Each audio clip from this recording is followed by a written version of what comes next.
ليه حلاوه المولد موجوده في مصر بس مش موجوده في حته تانية؟ عشان حبك في سيدنا النبي احنا بنبيع الحلاوه دي وبنجيبها وبنبيعها حبك في سيدنا النبي. مفيش حلاوه موجوده في اي حته تانية غير في مصر هنا. عشان احنا اللي بنصدعها، واحد اللي بنعرف نبيعها ونجيب الناس نجذب السواح والسائحين هنا عشان الحلاوه بتاعت مولد سيدنا النبي. ما ينفعش المولد من غير حلاوه المولد، وعشان كده نزلت السيده زينب. اهلا بيك. ايوه السيده زينب بحييك حبيبي. كل سنه في نفس الميعاد مش هتلاقي المنظر ده غير هنا، والاجواء والحلويات دي مش هتلاقيها غير هنا بس.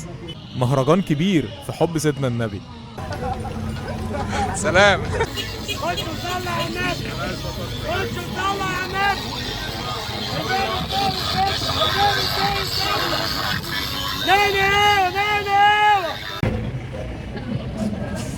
اهم حاجه في المولد كله العروسه دي كنت بجيبها وانا صغير.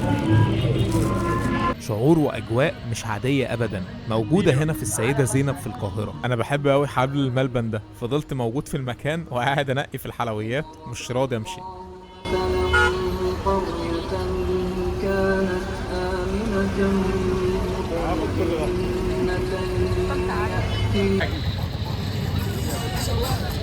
عشان مصر جميلة، مصر حلوة. انا كنت صغير. الحلاوه دي كان بيضه. ايوه كان بيضه. طب حمرا الوقت. ايوه بيضه مولد حسين ومنه كل حاجه. مولد ست عيشه.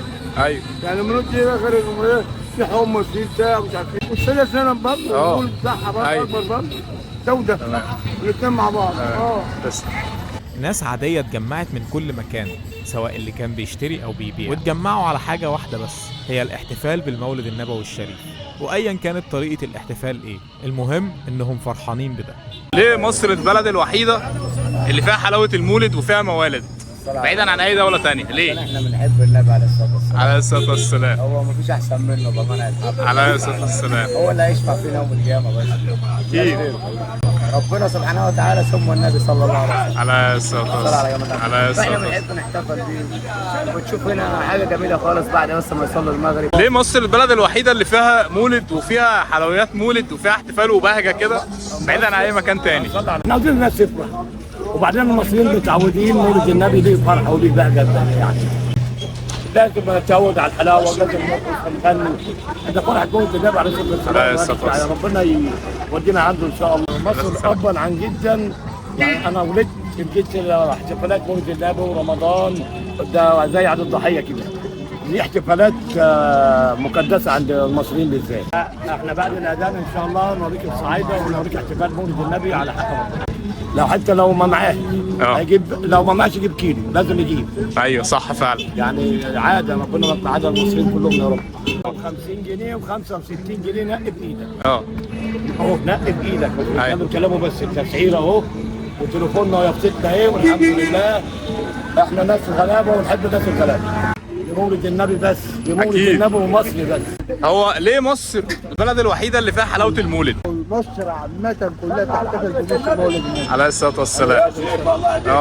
بالنسبة للحلويات وده أجمل موسم مولد نبي بالنسبة لمصر كلها عامة يعني. يحتفلوا بالمولد النبي ده كل سنة لأنه الموسم الرئيسي يعني. يحتفلوا فيه بجميع أنواع الحلويات بالنسبة للأعراس والأطفال. دي عوايد يعني عشان هو ده مولد النبي ده اجمل مولد عندنا يعني. عليه الصلاة والسلام. عن اي مولد تاني عامة يعني. عليه الصلاة والسلام. كل سنه وانتم طيبين كده. حضرتك طيب. وكل عام وانت بخير ويا رب كده ربنا يجعله مسلم جميل وسعيد على المسلمين كلها اجمعين يا رب العالمين. يا رب يا رب. لو عايز فعلا تحس بالمولد وتشتري حلاوه، تعالى هنا جنب السيده زينب. اهلا بيك. السيدة زينب